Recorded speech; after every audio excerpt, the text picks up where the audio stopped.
Hello my dear students, आज मैं लेके आया हूँ मैथमेटिकल मेथड्स इस लेसन का लेक्चर नंबर 3। आज के लेक्चर में हम टॉपिक कवर करेंगे law of parallelogram of vectors. इस टॉपिक को हम कवर करने वाले हैं। तो चलो शुरू करते हैं बिना किसी देरी के। देखिए, हमने स्टार्टिंग में जब वेक्टर्स के बारे में पढ़ रहे थे तो एक बात हमने देखा कि वेक्टर्स में दो चीज़ें होती हैं, एक मैग्नीट्यूड और दूसरा डायरेक्शन, राइट। तो देखो, वेक्टर्स जब हम देखते हैं तो वेक्टर्स में दो चीज़ें होती हैं, एक है मैग्नीट्यूड और दूसरा है डायरेक्शन, राइट।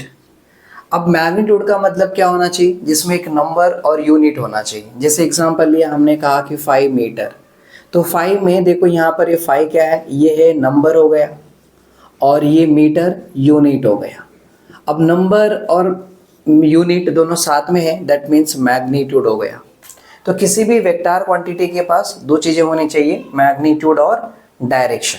जैसे हमने कहा कि डिस्प्लेसमेंट है, डिस्प्लेसमेंट, तो डिस्प्लेसमेंट का 5 मीटर, तो यानी कि displacement is equal to 5 metre का। डिस्प्लेसमेंट वेक्टर क्वांटिटी है तो हमने ऐसे दिखा है।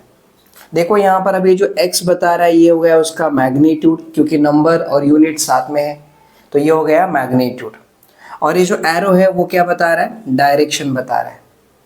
तो हमने स्पेशली देखा था कि अगर कोई भी एक पार्टिकल है या ऑब्जेक्ट है एक्स एक्सिस के पॉजिटिव डायरेक्शन में जा रही है, समझो लेट्स से हमने कहा कि यहाँ पर देखो ये है एक्स एक्सिस और ये है वाई एक्सिस, यहाँ एक्स डैश और यहाँ वाई डैश। अब अगर कोई पार्टिकल है और वो इस तरफ जा रहा है और इधर डिस्प्लेसमेंट जो कवर किया है, यहाँ से लेके यहाँ तक का जो डिस्प्लेसमेंट कवर किया है वो 5 मीटर कवर किया है, तो एक्स एक्सिस के पॉजिटिव डायरेक्शन में जा रहा है, तो हम क्या लिख देते हैं, x vector is equal to +5 metre लिखते थे। अगर कोई पार्टिकल इसी एक्स एक्सिस के नेगेटिव डायरेक्शन में आया, मतलब इस तरफ जा रहा है समझो, और लेंथ कितना कवर किया है, 5 मीटर, तब हम क्या लिखेंगे, displacement is equal to -5 metre लिखेंगे। इससे क्या समझ में आ रहा है, देखो यहाँ पर जो x है ना, ये है उसका मैग्नीट्यूड, मतलब 5 मीटर मैग्नीट्यूड हो गया, और ये जो एरो है ये डायरेक्शन बता रहा है, यानी कि प्लस डायरेक्शन बता रहा है। इस प्लस से हमें ये समझ में आ रहा है कि पार्टिकल जो है एक्स एक्सिस के पॉजिटिव डायरेक्शन में गया है, मतलब प्लस क्या बता रहा है, डायरेक्शन बता रहा है कि पॉजिटिव की तरफ गया है करके, मतलब राइट डायरेक्शन में गया है, ये रिप्रेजेंट कर रहा है। इसमें देखो ये भी डिस्प्लेसमेंट का ही फॉर्मूला है, तो इसमें देखो ये x क्या बता रहा है, इसका मैग्नीट्यूड है। अब मैग्नीट्यूड मतलब क्या कहा, नंबर यूनिट साथ में रहना चाहिए, तो ये मैग्नीट्यूड हो गया, यानी कि ये जो x है ये मैग्नीट्यूड है, और ये जो एरो है ये एरो डायरेक्शन बता रहा है, मतलब ये माइनस डायरेक्शन बता रहा है। माइनस ये रिप्रेजेंट कर रहा है कि जो पार्टिकल है वो x एक्सिस के नेगेटिव डायरेक्शन में गया है, यानी कि लेफ्ट साइड में गया है, ये लेफ्ट साइड में जा रहा है और ये राइट साइड में जा रहा था। तो कौन सा साइड गया है वो डायरेक्शन बता रहा है ये। अब हम क्या करते थे, इसका मैग्नीट्यूड निकालते थे। अब ये वेक्टर क्वांटिटी हो गया ना, इसके पास क्या है, मैग्नीट्यूड है, डायरेक्शन है, मैग्नीट्यूड है, डायरेक्शन है, मतलब vector quantity, magnitude direction vector quantity. देखो ये मैग्नीट्यूड, ये डायरेक्शन, वेक्टर क्वांटिटी। इसका मतलब ये हुआ कि वेक्टर्स के पास मैग्नीट्यूड और डायरेक्शन दोनों होना चाहिए, है कि नहीं। तो ऐसे में देखो, अगर हमें इसका मैग्नीट्यूड निकाल के देखते तो कैसे निकाल रहे थे, यहाँ x वेक्टर का मैग्नीट्यूड निकालेंगे, मतलब मॉड। जब ऐसे मॉड लिखते हैं मतलब उसका मैग्नीट्यूड निकाला जा रहा है, तो वैल्यू देखो इज इक्वल टू यहाँ आ रहा है -5 मीटर। तो आपको पता है कि मॉड के अंदर चाहे माइनस हो या प्लस हो, बाहर आने के बाद पॉजिटिव होना चाहिए। तो अभी जो भी माइनस ये निकल जाएगा और सिर्फ 5 मीटर रह जाएगा। और जो ये एरो है देखो, ये माइनस बता रहा था डायरेक्शन, तो मॉड के बाहर आते वक्त डायरेक्शन निकल जाएगा, सिर्फ मैग्नीट्यूड का वैल्यू आ जाएगा। वैसा ही यहाँ देखिए, इधर क्या है, x वेक्टर है, ये ऊपर का एरो डायरेक्शन बता रहा है, मॉड के बाहर आएगा तो सिर्फ x आएगा, ये ऊपर का डायरेक्शन निकल जाएगा, तो ये आ गया value x is equal to 5 metre. मैंने आपको पहले बताया x क्या बता रहा है, 5 मीटर, ये एरो बता रहा है, ये डायरेक्शन, x बता रहा है 5 मीटर, ये एरो बता रहा है डायरेक्शन। तो हम ये बताना चाहते हैं कि जब आप मॉड निकालते हो यानी कि मैग्नीट्यूड निकालते हो तो उसका डायरेक्शन निकल जाएगा और सीधा मेन वैल्यू आ जाएगा। देखो यहाँ पर ये माइनस क्या बता रहा था, डायरेक्शन, ये निकल गया, मेन वैल्यू आ गया। तो इस तरह मैग्नीट्यूड निकाला जाता है। राइट। तो जब भी कोई वेक्टर क्वांटिटी हम बताएं, जैसे अगर हमने बताया कि रिजल्टेंट वेक्टर क्वांटिटी ये, तो क्या करेंगे, इसका मैग्नीट्यूड क्या आएगा, मैग्नीट्यूड ये आएगा कि इसका मॉड निकालेंगे तो जो आएगा वो आर, यानी कि आर हो गया magnitude, this is a magnitude, ये है मैग्नीट्यूड। और जो ऊपर का एरो है वो बता रहा है डायरेक्शन, राइट। तो हर वेक्टर क्वांटिटी के पास मैग्नीट्यूड और डायरेक्शन होता है, ये बात हमने पहले लेक्चर में देख चुके थे। अभी देखो हमने वेक्टर्स की एडिशन भी किए थे। अगर कोई वेक्टर यहाँ जा रहा है और लेट से ये है 7 मीटर का, दूसरा वेक्टर यहाँ जा रहा है और ये है 5 मीटर का, तो दो वेक्टर सेम डायरेक्शन में जा रहे हैं और दोनों एक दूसरे को पैरेलल में है, तब हम इसकी एडिशन कर रहे थे। ये 7 मीटर और ये 5 मीटर ऐड होके आ गया था 12 मीटर, राइट। तो जब दो वेक्टर पैरेलल में हो और सेम डायरेक्शन में है मतलब एडिशन करेंगे। अब यहाँ देखो कोई वेक्टर यहाँ जा रहा है समझो, और ये है 7 मीटर का, और एक वेक्टर यहाँ से इधर आ रहा है और ये है 5 मीटर। अब ये दोनों वेक्टर ऑपोजिट डायरेक्शन में मतलब और एंटी पैरेलल में, दोनों पैरेलल है लेकिन ऑपोजिट में, तो इन्हें कहते हैं एंटी पैरेलल कहते हैं।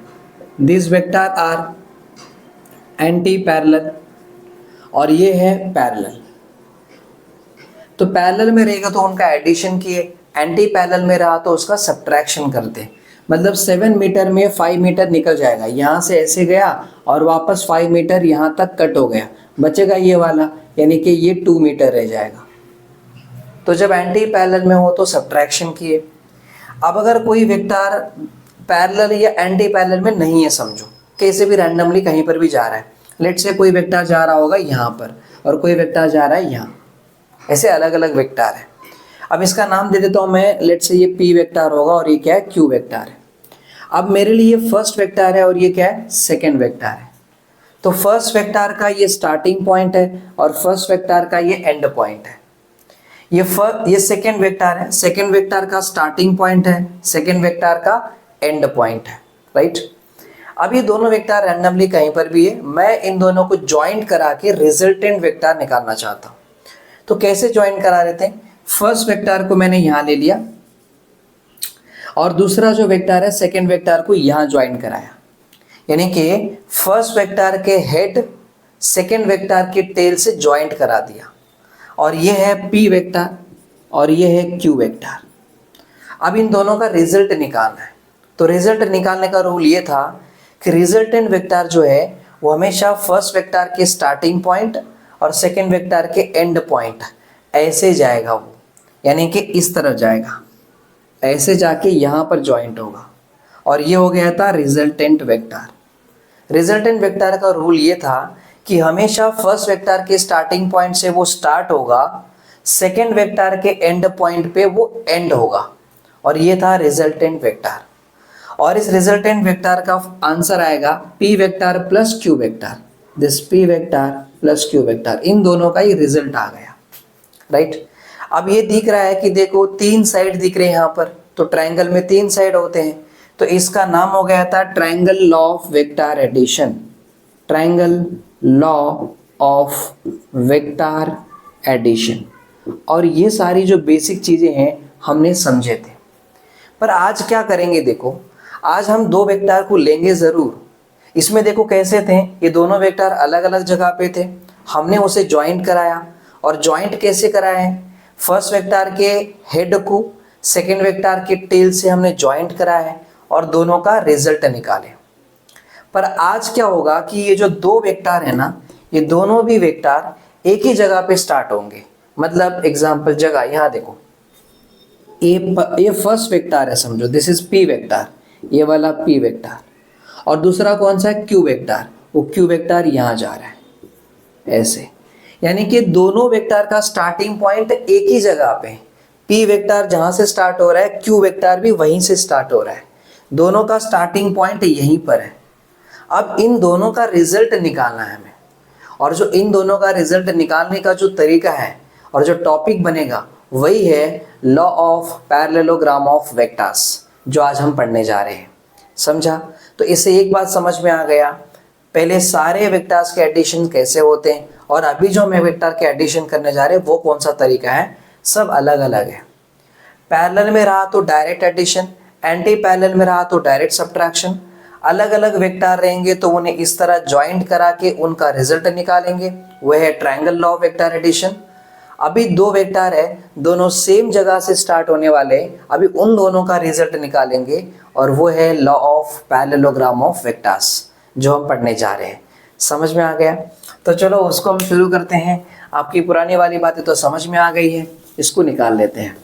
देखो अभी हम देखते हैं लॉ ऑफ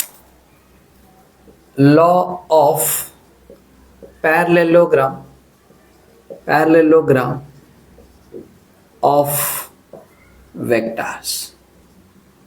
ठीक है, अभी हम वेक्टर्स को एडिशन करेंगे जो दो वेक्टर सेम डायरेक्शन से जा रहे हो, यानी कि सेम जगह से स्टार्ट हो रहे हो।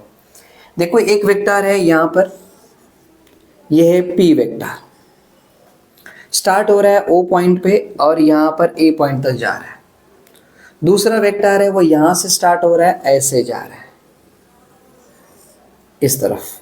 ठीक है, ये वेक्टर है और ये वेक्टर का नामकरण कर दिया क्यू वेक्टर और ये ओ से बी के तरफ जा रहा है।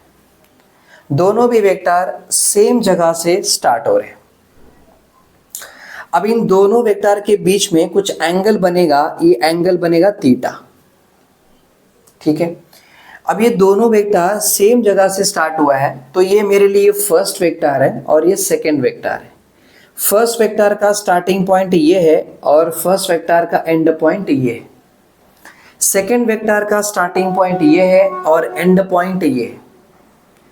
अब इन दोनों का अगर मुझे रिजल्टेंट निकालना है तो रिजल्टेंट वेक्टर का रूल्स क्या पढ़े थे हमने ये पढ़ा था कि कोई भी अगर वेक्टर ऐसे हैं तो देखो ये फर्स्ट वेक्टर का स्टार्टिंग पॉइंट, ये सेकंड वेक्टर का एंड पॉइंट। तो result starting point of the first vector to the end point of the second vector, ऐसे होना चाहिए था। पर देखो फर्स्ट वेक्टर का स्टार्टिंग पॉइंट ये है, सेकंड वेक्टर का एंड पॉइंट ये है, तो इसमें ही रिजल्ट कैसे आए? जो है वेक्टर ऑलरेडी जा रहा है उसी में रिजल्ट कैसे आ सकता है? तो नहीं आ सकता। तो मैं रिजल्टेंट वेक्टर ड्रॉ करने के लिए मैं क्या कर रहा हूँ, मैं इसका एक कॉपी बना लेता हूँ, यानी कि इसके पैरेलल में रहने वाला वेक्टर यहाँ बना लिया, यानी कि इक्वल वेक्टर बना रहा हूँ। हमने पहले लेक्चर में देखे थे इक्वल वेक्टर मतलब क्या था, मतलब एक दूसरे को पैरेलल में होना चाहिए और दोनों का मैग्नीट्यूड भी क्या होना चाहिए, दोनों का मैग्नीट्यूड सेम होना चाहिए, सेम डायरेक्शन में रहना चाहिए, उसे कहते इक्वल वेक्टर। ये हमने पहले लेक्चर में ही देख चुके थे, है ना। तो अब मैं इसका इक्वल वेक्टर यहाँ निकाल रहा हूँ, इधर से लेकर ये वाला, ऐसे हो गया इक्वल वेक्टर। याद रखो ये जो वेक्टर है वो इसका डुप्लीकेट है, ओरिजिनल वेक्टर नहीं। ओरिजिनल तो ये लोग हैं, है ना, इसका डुप्लीकेट वेक्टर यहाँ आ रहा है। लेकिन अब ये हो जाएगा सेकेंड वेक्टर, क्योंकि अब ये फर्स्ट वेक्टर था तो ये सेकेंड वेक्टर, ये इसका डुप्लीकेट है ना ये, तो ये सेकेंड वेक्टर। अब देखो ये फर्स्ट वेक्टर है तो इसका स्टार्टिंग पॉइंट ये है, सेकेंड वेक्टर है तो इसका एंड पॉइंट ये है। तो रिजल्टेंट वेक्टर कैसा होना चाहिए, starting point of the first vector से स्टार्ट होना चाहिए, and point of the second vector पे एंड होना चाहिए। तो यहाँ से निकाल लिया हमने रिजल्टेंट वेक्टर। ठीक है, ये है resultant vector, this is the resultant vector R vector. तो किसका किसका रहेगा, p प्लस क्यू का एडिशन होगा, p vector plus q vector. समझ में आ गया। अब रिजल्टेंट वेक्टर अपने फर्स्ट वेक्टर के साथ कुछ एंगल बनाएगा, तो जो भी एंगल बना रहा है उसे हमने अल्फा कंसिडर किया, और ये रिजल्टेंट वेक्टर सेकेंड वेक्टर के साथ कुछ तो एंगल बनाएगा, वो जो भी एंगल बनाएगा उसे हमने बीटा कंसिडर किया। Beta is the angle between resultant vector and the second vector, alpha is the angle between resultant vector and the first vector. Clear है। अब मैं क्या कर रहा हूं कि ये वाला लाइन ऐसे खाली पड़ी हुई है तो इसको हमने ज्वाइन कर लिया है ऐसे। अब अगर हम ज्वाइन करने के बाद अब ये लग रहा है पैरेललोग्राम, राइट, क्या है ये, पैरेललोग्राम।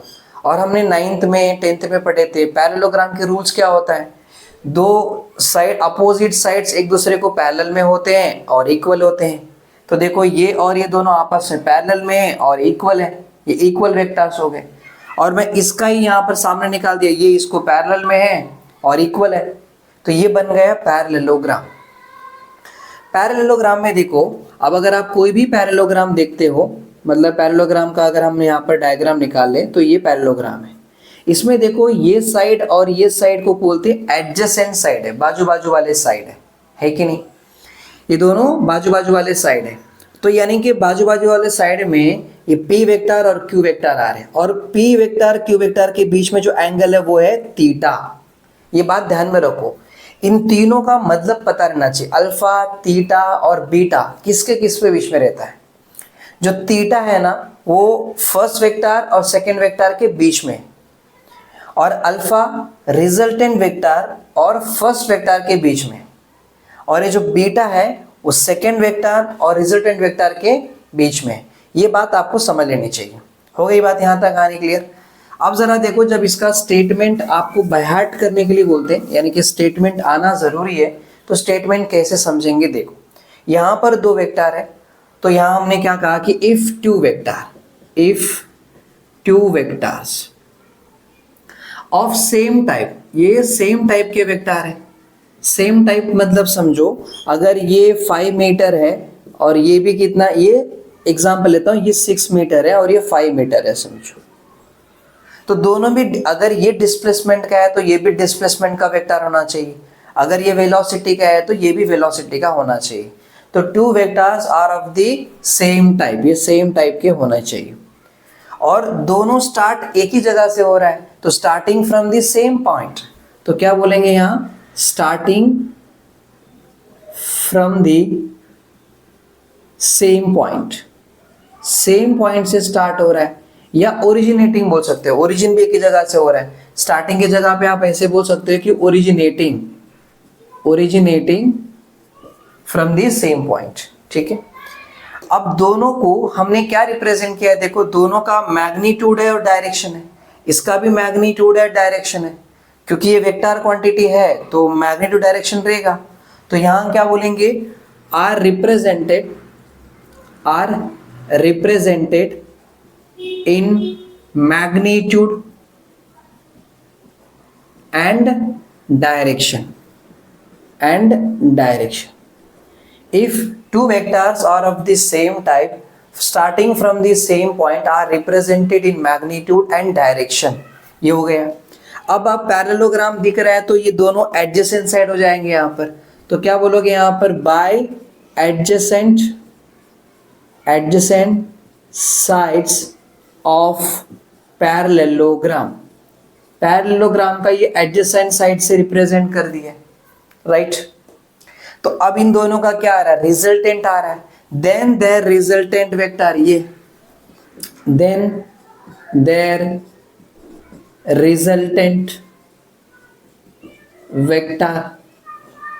अब इसका भी तो देखो, इसको ये 6 मीटर है और ये 5 मीटर है, मतलब ऐड किया 6 मीटर प्लस 5 मीटर कितना? 11 मीटर वेक्टर। तो इसका भी मैग्नीट्यूड और डायरेक्शन होगा। देखो ये मैग्नीट्यूड और ये डायरेक्शन। तो then the resultant vector is represented in magnitude and direction, बराबर। इसका भी पास मैग्नीट्यूड है और डायरेक्शन है।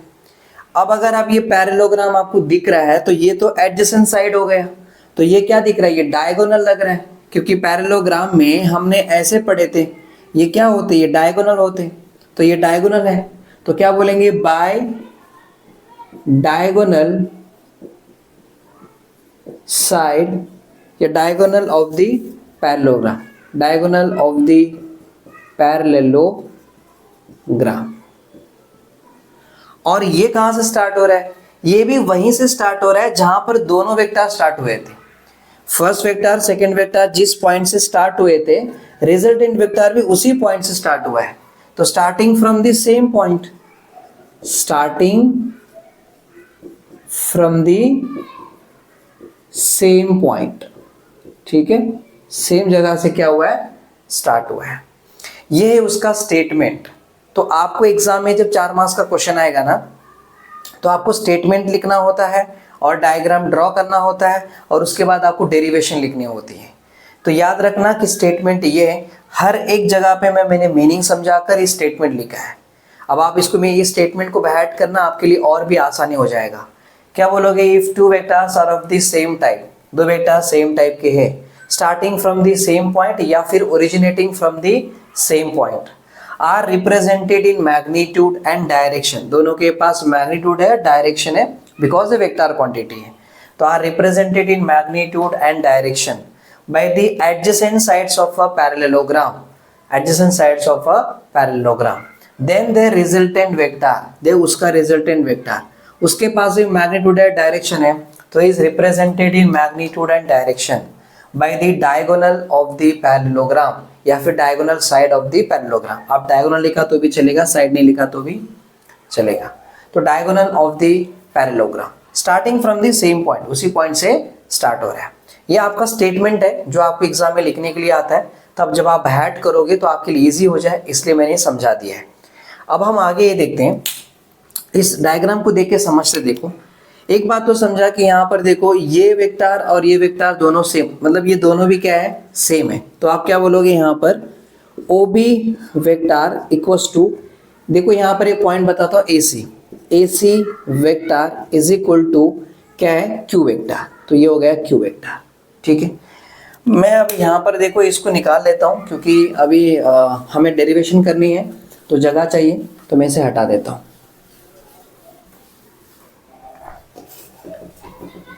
एक सेक है ना,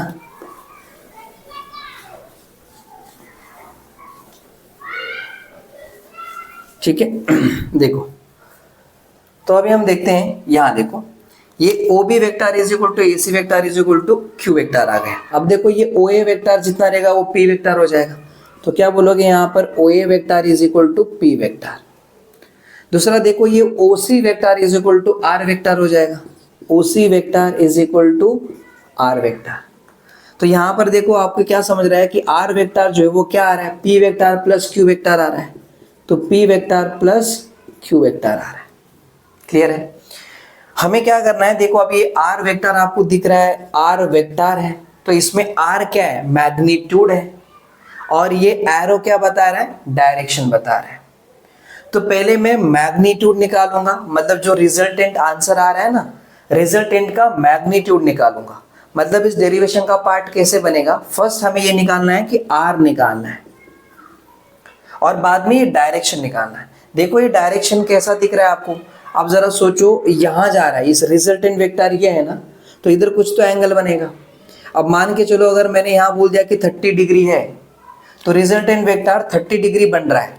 नीचे क्या है? ये फर्स्ट वेक्टर है ना, और ये रिजल्टेंट वेक्टर है। मैंने बता दिया यहाँ इनके बीच में 30 डिग्री है, ऐसे 30 डिग्री, मतलब ये फर्स्ट वेक्टर है, ऐसे फर्स्ट वेक्टर है, और ये रिजल्टेंट वेक्टर है।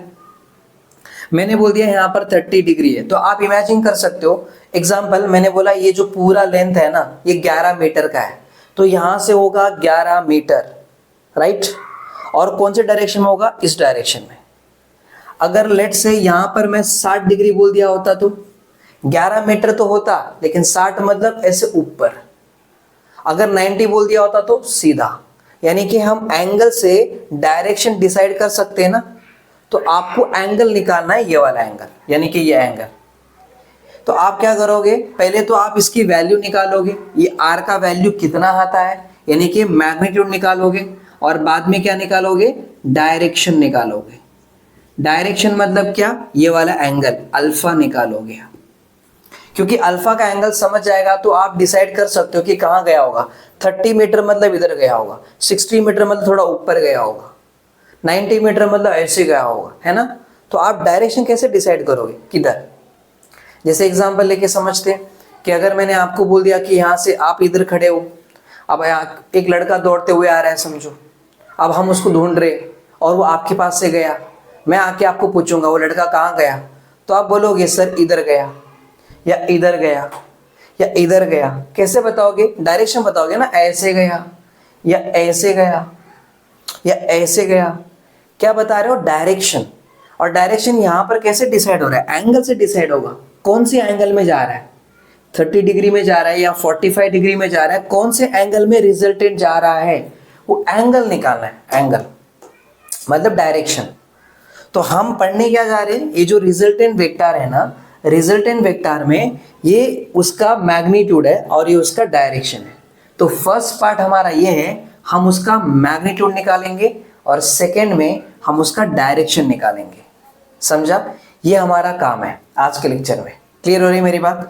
आपको पता रहना चाहिए कि आप एग्जैक्टली क्या टॉपिक पढ़ने जा रहे हो, मतलब अभी आप जो पढ़ रहे हो एग्जैक्टली आपका पर्पस क्या है, पढ़ना क्या है आपको। तो मैंने बता दिया हमें ये पढ़ना है और ये निकालना है। अब ये निकालने के लिए मैं डेरिवेशन करूंगा और आपको निकाल के दूंगा, ठीक है।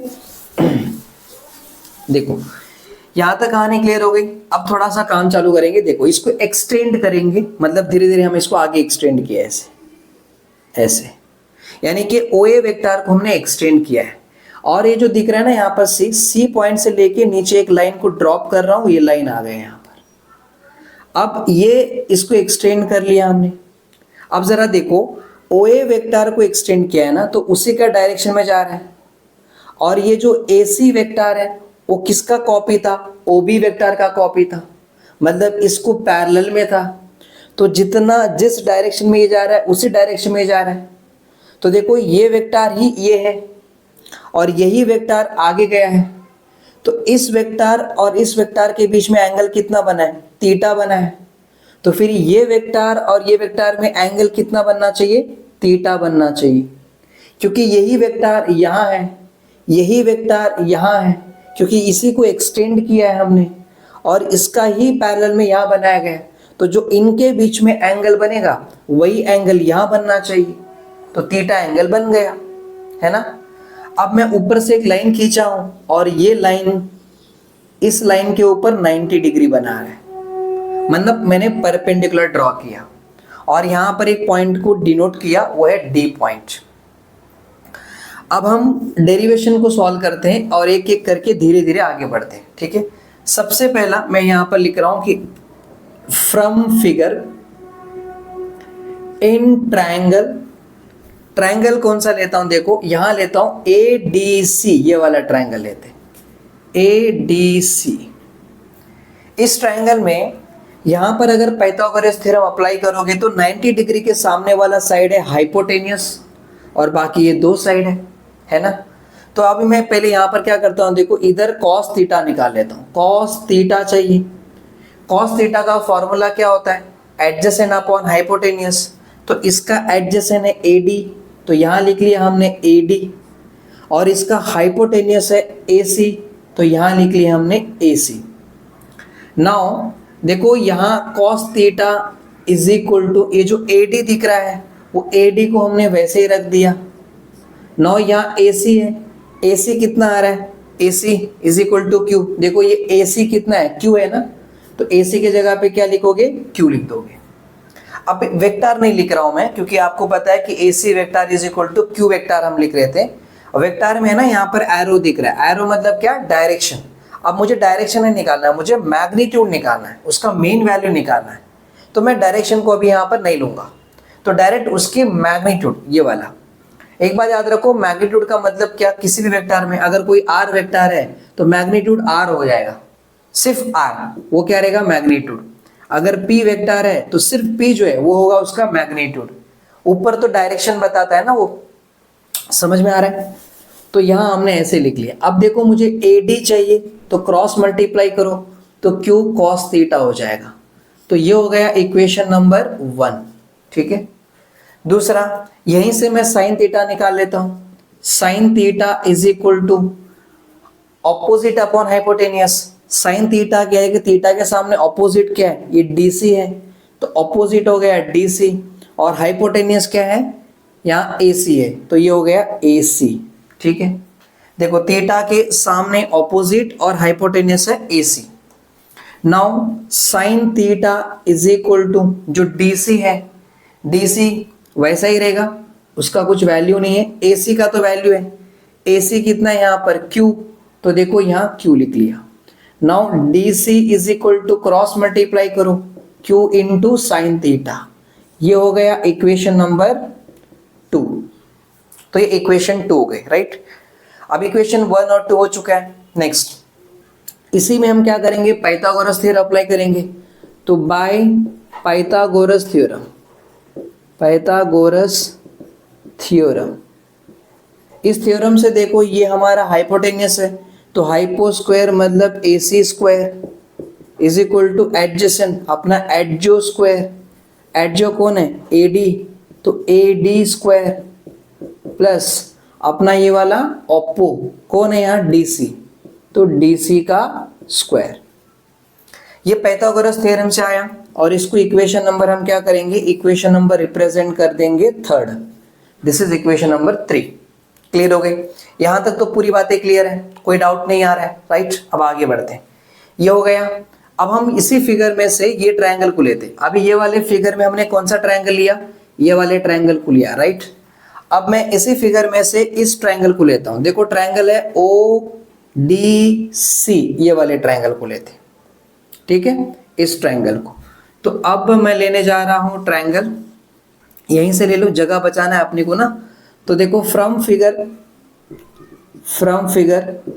इन ट्रायंगल, ट्रायंगल है ODC, ये वाला ट्रायंगल है, तो यहां लिखेंगे ODC। इसमें देखो अपना ये हाइपो कौन है, OC है, तो यहां लिख देंगे OC का स्क्वायर इज इक्वल टू, देखो एक बात याद रखो, जो ट्रायंगल में लिया है वो है ODC, ये वाला ट्रायंगल है। अगर मैं ये ट्रायंगल ले रहा हूं मतलब बीच में ये लाइन को भूल जाओ, अभी ये लाइन नहीं है समझो, इसको थोड़ी देर के लिए काम करता हूं, मैं निकाल लेता हूं ऐसे, ठीक है? यहां पर ऐसा कुछ है नहीं, अभी ये नहीं है, समझ लो, चलेगा? अब ये नहीं है मतलब देखो ODC ट्रायंगल दिख रहा है, ODC में ये वाला फॉर्मूला बनेगा OC square is equal to OD square plus DC square, ये बनना चाहिए। तो हमने लिखा इधर OD square plus DC square, ये बना लिया, ओके। अभी जरा आगे बढ़ते, देखो OC स्क्वायर है तो OC स्क्वायर को हम ऐसे रख लेते हैं, पहले यहीं लिख लेते, जगह है, जितना जगह होगा उतना जगह यूज करेंगे अपन। ये देखो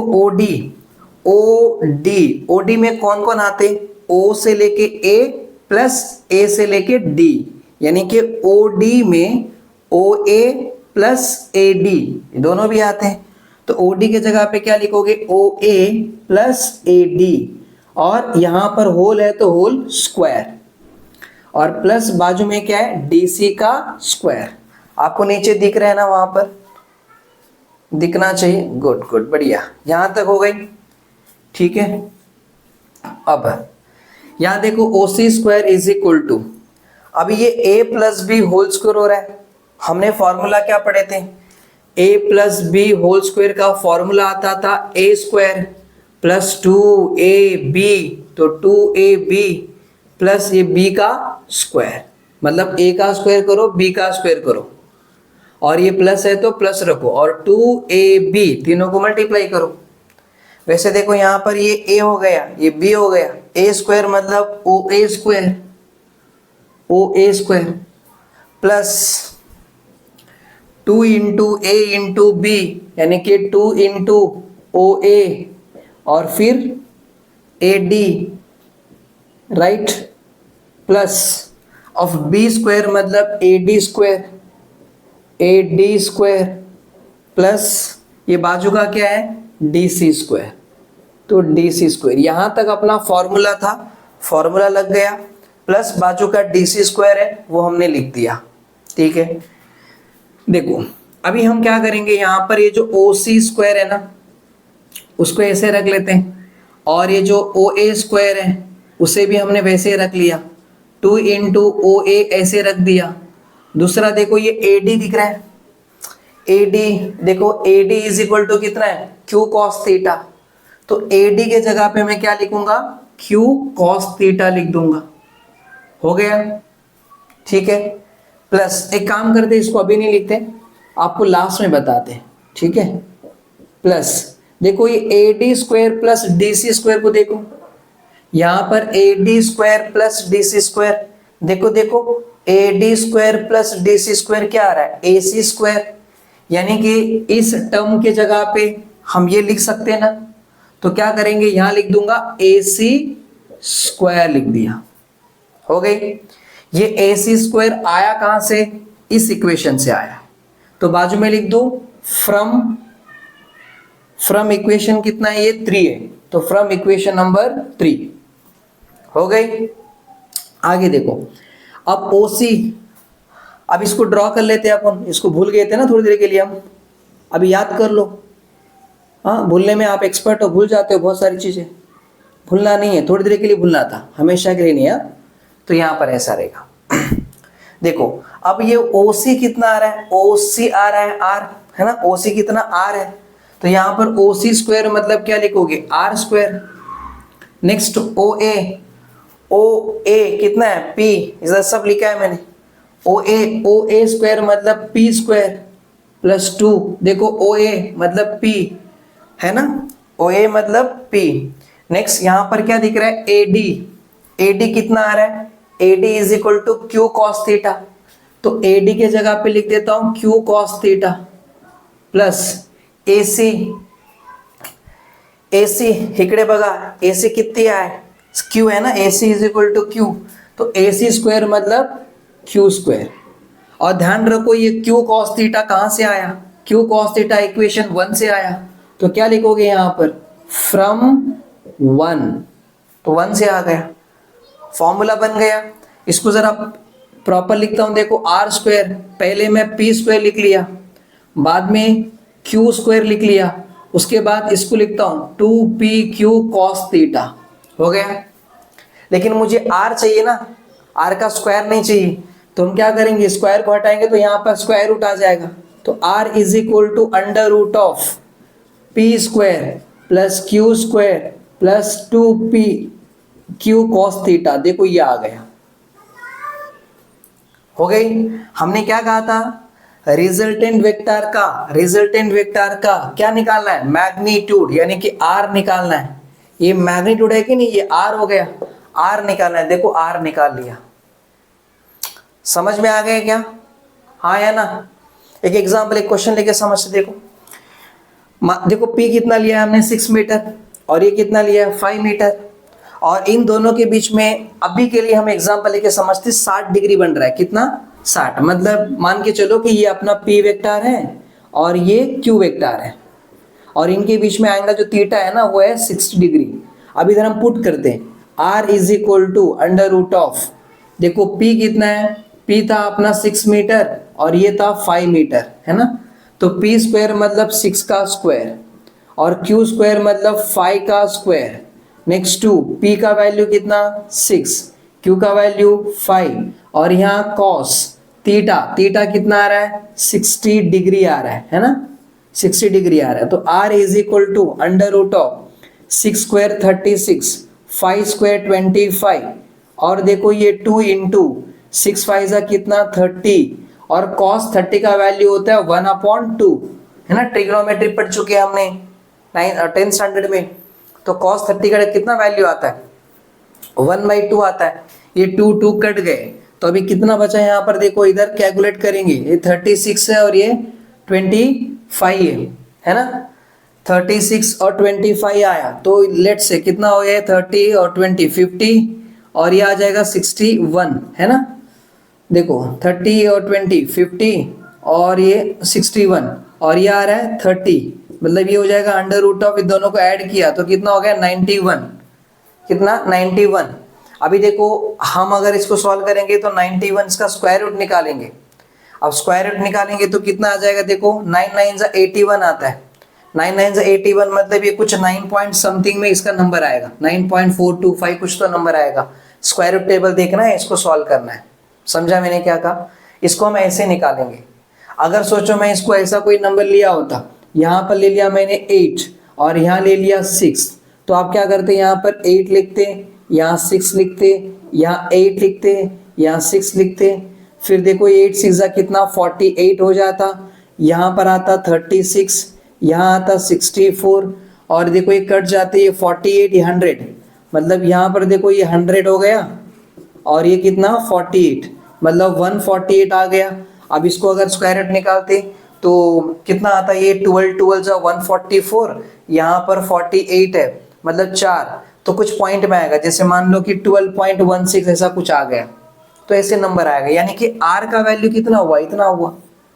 कोई भी नंबर हो सकता है, मैंने आपको 2 नंबर लेके समझाया, ऐसे कैसे भी हो सकता है। तो ऐसे वैल्यू आया, मतलब इसका वैल्यू आ गया अभी, ये इतना होगा, आर मीटर आ गया समझो। अभी देखो ये जो निकाल रहा हूँ ना, ये राउंड फिगर निकाल रहा हूँ मैं, इसका प्रॉपर कैलकुलेशन कैसे करोगे, लॉग टेबल से करोगे तो आपको ये आ जाएगा, समझ में आ रहा है। तो ये आ गया हमारे पास, यानी कि आर का वैल्यू मिल जाएगा। इस तरह उसका मैग्नीट्यूड निकाला जाता है। तो अब ये फॉर्मूले से हम इस रिजल्टेंट वेक्टर का जो वैल्यू है, जो मैग्नीट्यूड है, वो हम मेजर कर लेंगे। हो गया। अब हमें क्या देखना है, डायरेक्शन देखना है, ये कौन सी डायरेक्शन में जा रहा है।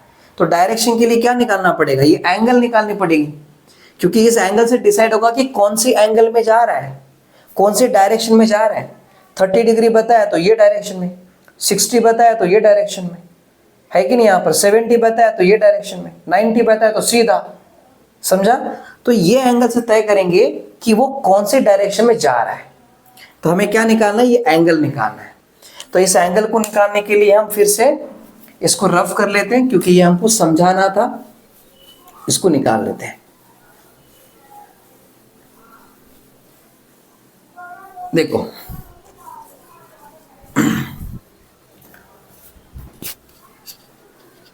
समझ गए। तो अब यहां पर क्या निकालेंगे, एंगल। वापस क्या करो, यही डायग्राम देख लो, फ्रॉम फिगर वाला ही। तो हम क्या करेंगे, देखो इस लाइन को अभी थोड़ी देर के लिए हम हटा देते हैं, ये वाली लाइन को, फिर से इसको भूल जाओ अभी, ठीक है, भूल गए। अब ट्रायंगल कौन सा दिख रहा है, ODC दिख रहा है। तो यहां लिख लेता हूं from figure in triangle, triangle ODC में देखो कैसे निकालोगे। अब जरा सोच के देखो कौन सा एंगल आना चाहिए, आप ही बता दोगे। हम हमेशा क्या करेंगे, मुझे अगर उधर डायरेक्शन देखना है ऊपर, तो मैं पहले कैसे देखूंगा, मुझे वो कॉर्नर में देखना है समझो, तो मैं नीचे से कितना ऊपर है वो देखूंगा, और यहां से कितना दूर है वो देखूंगा, है ना।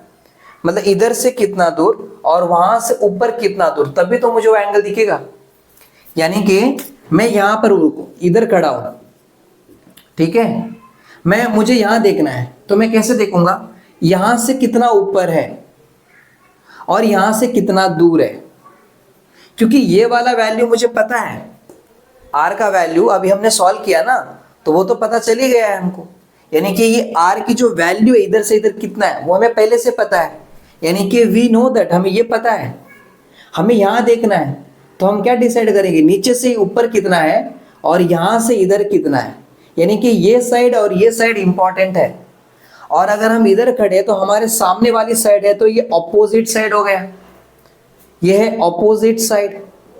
और ये मैं इधर देख रहा हूं तो ये एडजेसेंट साइड हो गया। और हमारे लिए ऑपोजिट और एडजेसेंट साइड चाहिए, क्योंकि ये लाइन तो हमको पहले से पता चल गया है। तो ऑपोजिट और एडजेसेंट साइड के बारे में कौन सा एंगल बताता है, tan थीटा बताता है। tan थीटा का फॉर्मूला क्या होता था, tan theta is equal to opposite side upon adjacent side होता था, है ना। तो याद रखना कि जो आप ये एंगल निकालोगे वो tan वाला निकालोगे, साइन कॉस वाला नहीं, tan का निकालना होता है। तो हम यहां पर क्या करेंगे, tan अल्फा ये वाला इज इक्वल टू ऑपोजिट में कौन है, DC, तो ऑपोजिट में आ गया DC। और एडजेसेंट में कौन है, एडजेसेंट में है OD, क्योंकि मैं पहले बोल दिया आपको पूरा ऐसे देखना है, आपको यहां तक देखना है, मतलब ये वाला लेंथ और ये वाला लेंथ। तो ऑपोजिट में DC अपॉन एडजेसेंट में क्या रहेगा, OD रहेगा, क्योंकि आप यहां से देख रहे हो ये एंगल, तो नीचे आ जाएगा OD। क्लियर हो गई। अब tan alpha is equal to, ये जो DC है वो वैसे ही रहेगा, OD में कौन कौन आ रहा है, OA प्लस AD, तो ये आ जाएगा OA प्लस AD। समझ में आ रहा है मेरी बात। अभी देखो यहां पर tan alpha is equal to DC कितना है, Q sine theta, DC is equal to Q sine theta. इसको हटा देते हैं, हम इसको निकाल लेते हैं। समझ में आ गया ना आपको। देखो DC is equal to Q sine theta, तो ये हो जाएगा Q साइन थीटा। और हो गया, नीचे देखो OA, अब O से लेके A तक, OA कितना है, P है, तो आप यहां पर OA के जगह पे P लिख लोगे, प्लस AD कितना है, Q cos थीटा है। तो यहां लिखोगे Q cos थीटा, और ये बन गया देखो फॉर्मूला, किसका आ रहा है ये, tan अल्फा का आ रहा है। कहां से आया ये, इक्वेशन फ्रॉम 1 एंड 2 से आया, तो फ्रॉम 1 एंड 2 ये लिखोगे। लेकिन देखो आपको अभी निकालना क्या, आपको अल्फा निकालना है, tan थोड़ी निकालना है। आपको अल्फा का वैल्यू चाहिए ना, tan का वैल्यू नहीं, tan नहीं चाहिए आपको, ये एंगल से मतलब है। tan तो हमने इसलिए लिया ताकि हमको पता रहे कि सामने और ये नीचे का एडजेसेंट, इन दोनों के बारे में बताने वाला जो ट्रिग्नोमेट्रिक फंक्शन है वो है tan। लेकिन हमें एंगल से मतलब है, tan cos तो गया बाद में, मेन चाहिए हमको एंगल। और वो एंगल किससे आ रहा था, tan से ही निकाला जा सकता है, इसलिए tan लिया गया। तो अगर हमें एंगल चाहिए तो tan को वहां भेजना पड़ेगा, तो alpha is equal to tan वहां जाके क्या बन जाता है, tan इनवर्स, और ये हो जाएगा Q sine theta upon P plus Q cos theta, ये हो जाएगा।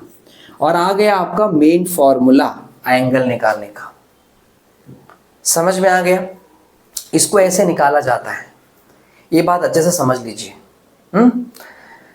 चलो एक और बात समझ लेते हैं कि चलो आप बोलोगे सर आपने तो ये वाला एंगल निकाला, पर मुझे सेकेंड वेक्टर और रिजल्टेंट वेक्टर के बीच में जो एंगल है ना बीटा, मुझे वो निकालना है, मुझे इधर से डायरेक्शन देखना है, इस तरफ से, तो उसका भी आप निकाल सकते हो। बस आप जब सॉल्व करोगे ना तो आंसर क्या आएगा पता है, उसका आंसर मैं आपको यहां बताता हूं। देखो ये जो आपको दिख रहा है अल्फा, अल्फा की जगह क्या आ जाएगा, बीटा, ठीक है। सेम tan इनवर्स होगा, tan इनवर्स, और जो Q साइन थीटा है ना उसके जगह पे P साइन थीटा आ जाएगा, और जहां पर P दिख रहा है ना उधर Q आ जाएगा, और जहां Q दिख रहा है उधर P आ जाएगा, और बस ये वाला फॉर्मूला बनेगा। समझा, जब उसको सिंपली ऐसे सॉल्व करोगे तो उसके टाइम पे भी क्या करना है, अब ये ऐसा हो जाएगा, फिर आप ऐसे परपेंडिकुलर ड्रॉ करोगे और फिर डेरिवेशन करोगे, तो फाइनल आंसर आपको ये आएगा। जैसा इसका आ रहा था वैसा ही उसका आएगा, बस फर्क इतना है कि इसमें जहां P दिखेगा वहां Q दिखेगा, बाकी साइन कॉस सब कुछ सेम रहेगा, वो कुछ चेंज नहीं रहेगा, वैसा आएगा। तो आप अभी समझ गए, जरा समझ लीजिए अच्छी तरह, यहां पर इसको ध्यान से देख लीजिएगा। इस फॉर्मूले में क्या समझ में आ रहा है कि अगर आपको फर्स्ट वेक्टर रिजल्टेंट वेक्टर का बीच का एंगल चाहिए तो एंगल का फॉर्मूला ये क्या दिख रहा है, देखो सेकेंड वेक्टर का मैग्नीट्यूड, यानी कि सेकेंड वेक्टर का जो Q दिख रहा है ना, Q का वैल्यू कितना है, ये Q vector is equal to 5 metre vector है ना ऐसे, तो Q is equal to 5 metre आ रहा है, मतलब इधर आएगा Q। ध्यान रखना फॉर्मूला अच्छे से, फर्स्ट वेक्टर और रिजल्टेंट वेक्टर का बीच का अगर एंगल चाहिए तो उसका फॉर्मूले में क्या आता है, Q साइन थीटा, यानी कि सेकेंड वेक्टर का magnitude into sine theta upon first vector का मैग्नीट्यूड ये वाला प्लस सेकेंड वेक्टर का मैग्नीट्यूड Q और cos थीटा, ये आपको अच्छे से याद रखनी है। समझ में आ गया, अल्फा किसके बीच में बनता है, फर्स्ट वेक्टर रिजल्टेंट वेक्टर के बीच में, और beta second vector resultant vector के बीच में, ये वाली बातें याद रखनी है। क्लियर है, थीटा कब बनेगा, थीटा फर्स्ट वेक्टर और सेकेंड वेक्टर के बीच में, ये थीटा अल्फा बीटा इन सबको अच्छे से समझ के रखना है आपको, क्योंकि आगे जो हम क्वेश्चन सॉल्व करेंगे उसमें आपको थोड़ा दिमाग लगाना पड़ेगा और समझनी होगी। चलो ये वाली बातें समझ में आ गई, मैं इसको रफ कर लेता हूं, एक क्वेश्चन लेता हूं, हम सॉल्व करेंगे, ठीक है। तो देखो इसको निकाल लेते हैं।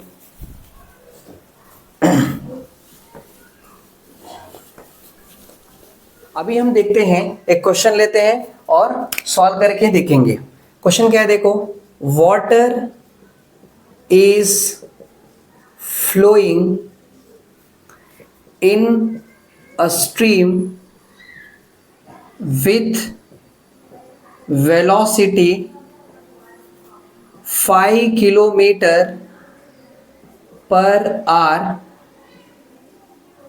in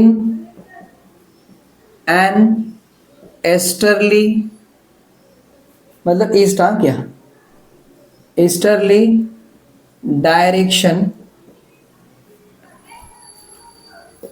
relative to the shore। ठीक है, if the speed of boat relative to the still water is 25 kilometer per hour. With what, नहीं यहां पर बताएंगे if the boat enters the stream headed north, then with what velocity will boat actually travel?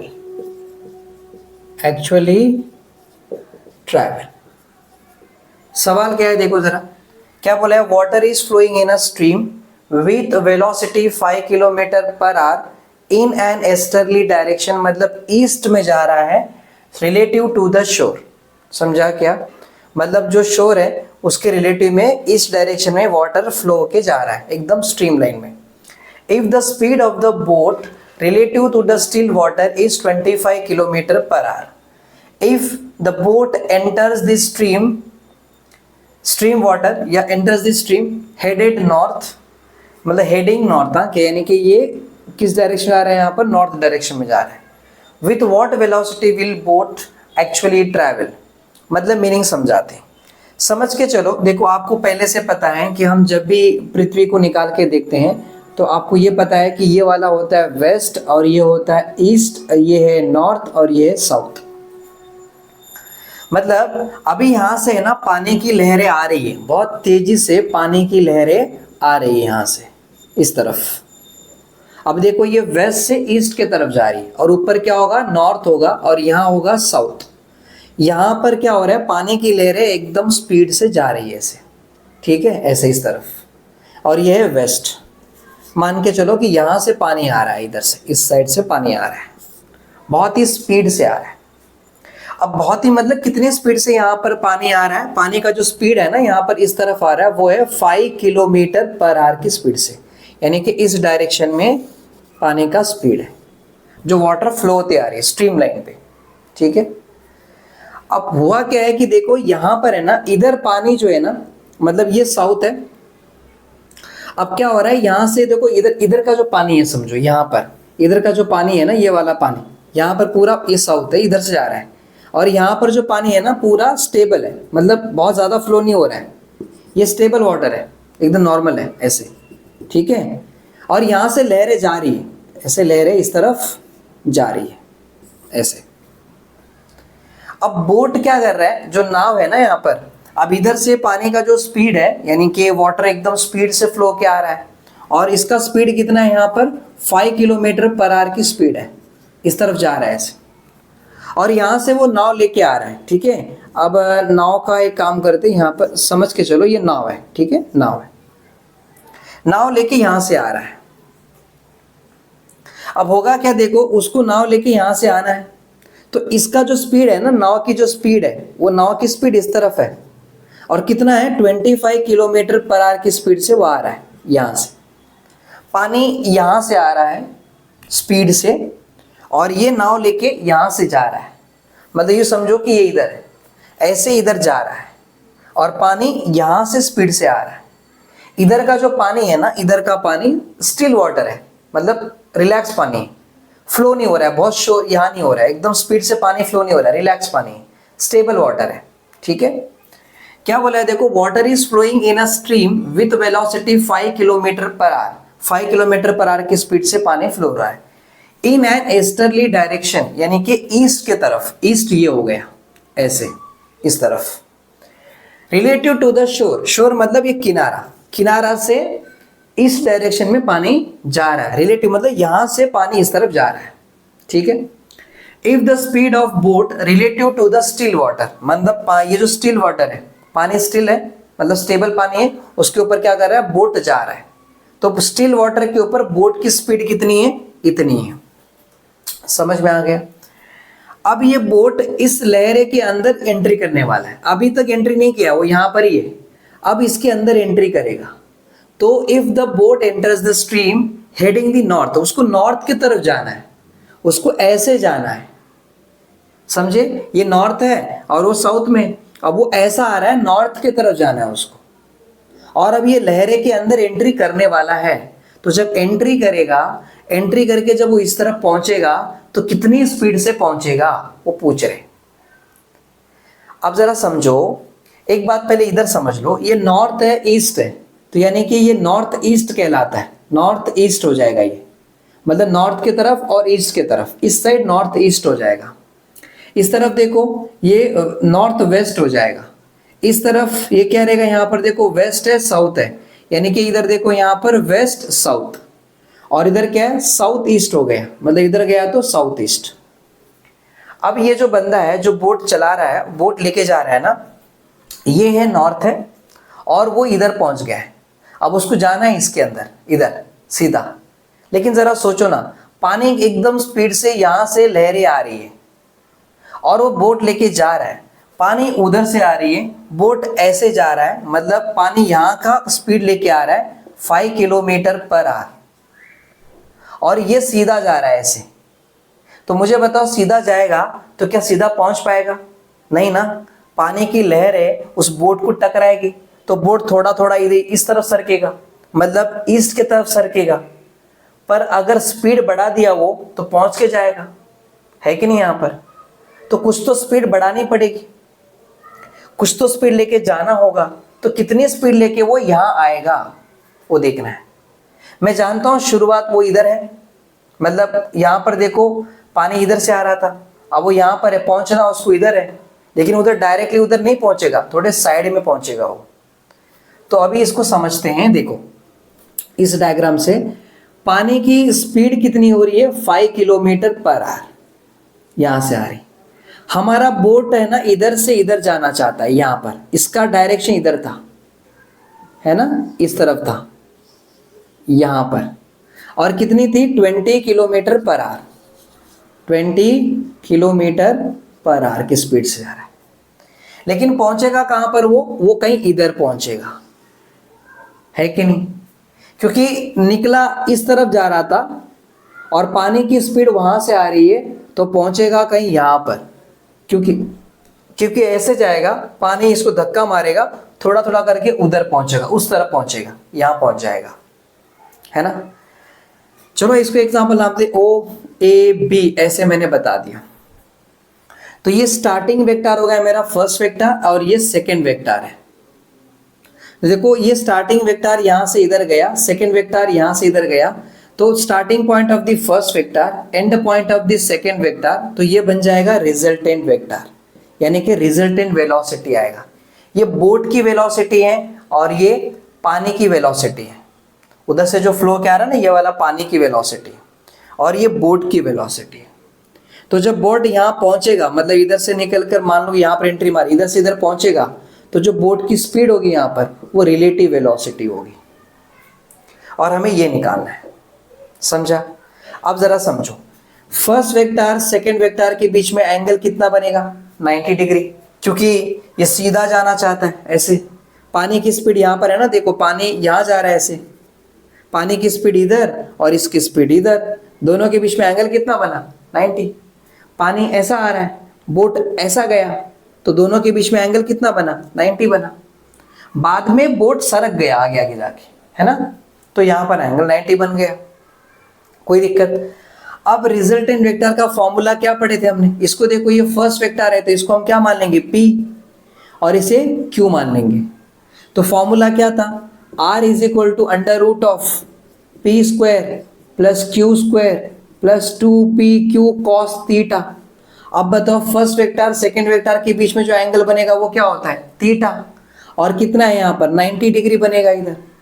तो देखो R is equal to under root of P, P का value कितना है अपने पास, P का वैल्यू है 20, तो 20 का स्क्वायर, और Q का वैल्यू है 5, फाइव स्क्वायर प्लस 2, पी का वैल्यू है यहाँ पर 20, क्यू का वैल्यू है 5 और ये आ रहा है cos 90 डिग्री।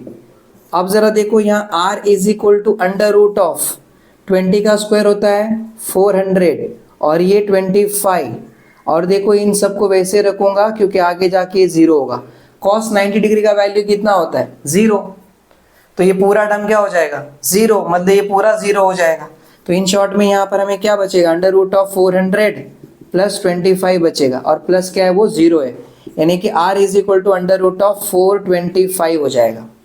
और जब हम इसकी वैल्यू निकालेंगे r इज इक्वल टू 425 है ना, तो कुछ नहीं मतलब पॉइंट यहाँ पर है, इसको शिफ्ट करो एक इधर, तो ये आ जाएगा अंडर रूट ऑफ 4.25 आ जाएगा इंटू 10 टू द पावर कितना 2 हो जाएगा।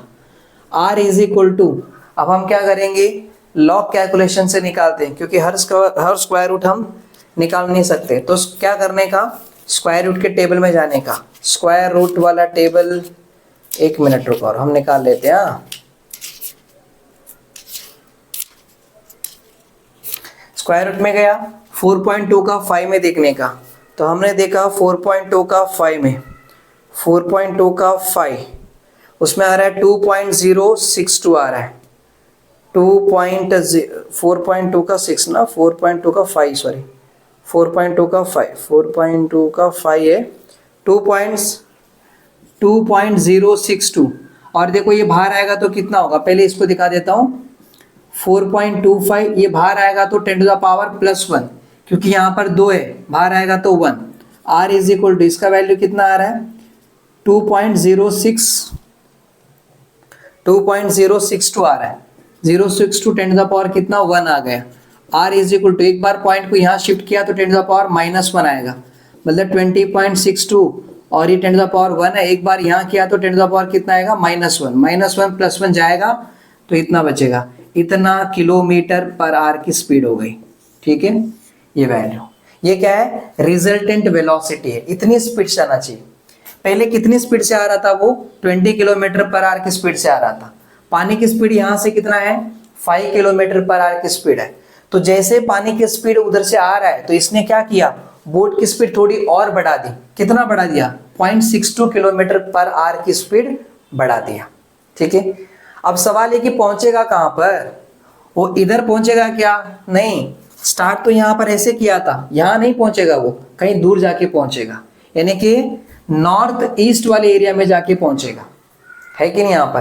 तो डायरेक्शन निकालना है, कैसे निकालें, देखो हमारा ये फर्स्ट वेक्टर है, रिजल्टेंट वेक्टर है, फर्स्ट वेक्टर और रिजल्टेंट वेक्टर के बीच में एंगल क्या बनता है अल्फा बनता है, और हमने अल्फा का फॉर्मूला क्या पढ़े थे, alpha is equal to tan inverse of q sin theta upon p plus q cos theta, यही पढ़े थे। Alpha is equal to tan inverse of q sin, देखो पहले q की वैल्यू लिखता हूँ, q का वैल्यू कितना है यहाँ पर, q है 5, तो यहाँ पर हो जाएगा 5 और ये है sin 90 डिग्री अपॉन p का वैल्यू है 20, तो ये हो जाएगा 20 प्लस q कितना है 5 और cos 90 डिग्री है ना, तो alpha is equal to tan inverse of, देखो 5 sin 90 का वैल्यू हो गया 1 और ये 20, देखो cos 90 का वैल्यू 0 प्लस 5 क्या हो जाएगा 0, मतलब ये आ रहा है alpha is equal to tan inverse of 5 upon 20 plus 0 20। तो एक काम करते हैं, यहाँ लिखते देखो, तो alpha is equal to tan inverse, देखो यहाँ पर 5 अपॉन 20 यानी कि 20 पॉइंट लिखता हूँ और 22 ज़ा 40 और उसके बाद 25 ज़ा 100, तो यहाँ पर इतना आ रहा है, मतलब ये कितना आ रहा है alpha is equal to tan inverse of 0.2500 हो गया, कुछ नहीं मतलब, है ना। अब क्या करने का, नेचुरल टेंजेंट में जाके देखने का, आपको वहां पर दिख रहा है क्या लास्ट में, हाँ दिख रहा है, देखो क्या करो नेचुरल टेंजेंट में जाके देखो, नेचुरल टेंजेंट में जाना है, लॉगरिथम बुक निकालने का, नेचुरल टेंजेंट ए रे एक सेकेंड, हाँ कितना आ रहा है 0.2500 आ रहा है ना। तो आप पहले ये नंबर ढूंढने का, इसमें वो ये नंबर कहाँ मिल रहा है वो चेक करने का। तो जो भी आपको 0 पॉइंट ही दिखेगा स्टार्टिंग से लेके 45 डिग्री के बाद ही 1 पॉइंट समथिंग आएगा, है ना। तो क्या करने का, यहाँ 0.2500 बोल रहे हैं, तो 0.2500 ओके, ये आ रहा है यहाँ पर किधर 14 डिग्री में आ रहा है। 14 डिग्री में 0.2512 नहीं 0.2493 है। और यहाँ पर मेन डिफरेंस है यहाँ पर देखो 6 मिनट्स में 0.2512 है, और यहाँ पर इधर आ रहा है ये 0 है और ये 12 है। देखो किस में आ रहा है, देखो 14 डिग्री का, यहाँ पर देखो 14 डिग्री का 0 मिनट में आपको आंसर कितना आ रहा है 0.2493 आया, ठीक है। नहीं तो आप उसका आगे का कितना 6 मिनट्स का है ना, वो एक 6 मिनट्स का है और एक 4 मिनट्स का, देखो बराबर। और उसके बाद देखो 4 मिनट्स में जाके देखो मेन डिफरेंस में आप 4 मिनट्स में जाके देखोगे तो उसकी वैल्यू आ रही है 4 मिनट्स में कितना 12 आ गया। तो यहाँ लिख लिया हमने 12, ठीक है। यह आ जाएगा यहाँ पर 5, यहाँ पर ये 10, तो इधर 1, और यह आ गया कितना 5, इधर आ गया 2, इतना आ रहा है। इसको ऐड करो, ये 14 डिग्री और ये 4 मिनट्स, 14 डिग्री 4 मिनट्स हो गया। और देखो यहाँ पर इसका मतलब क्या 0.2501, ये 5 निकलेगा तो यहाँ पर 1 आ जाएगा, और 1 तो 0 से छोटा ही है, मतलब कितना आ रहा है 0.25 आ रहा है, यानी कि 0.25 आ रहा है ना। और उसका आंसर कितना आ रहा है 14 डिग्री 4 मिनट्स। तो अल्फा इज इक्वल टू आ रहा है 14 डिग्री 4 मिनट्स, इतना आ रहा है। या फिर इसको ऐसा लिखो, alpha is equal to 14 degree 04 minute, ऐसे भी लिख सकते हो, आपकी मर्जी। 4 मिनट 04 मिनट एक ही हुआ ना, है कि नहीं। यहाँ पर मतलब क्या समझा, इधर से कितने एंगल में दूर पे गया वो 14 डिग्री 4 मिनट्स के दूर पे गया। मतलब यहाँ से ऐसा आया, पानी की लहरें इधर से आ रही थी, उसने यहाँ एंट्री मारी, जब यहाँ पर एंट्री मारा तो वो इधर सीधा नहीं पहुंच सकता, वो किधर पहुंचा, इधर पहुंचा। तो कितना एंगल बनाया वो, इतना एंगल बना रहा है, 14 डिग्री 4 मिनट्स का एंगल है। मतलब इधर था, ऐसे इधर गया, इधर पहुंचा, यहाँ पर इधर, यानी कि नॉर्थ ईस्ट में पहुंचा है। तो हम बोल सकते हैं अभी the resultant velocity of the boat is 20.62 kilometre per our, समझा क्या। And in the direction of north eastern, मतलब नॉर्थ और ईस्ट में, क्लियर है। कितने एंगल से पहुंचा है 14 डिग्री 4 मिनट्स, समझा। तो इस तरह आपको निकालना होता है। तो आज का लेक्चर बस यहीं पर था, इतना ही था। अगले लेक्चर में मिलेंगे, तब तक के लिए जय Hind, thank you so much.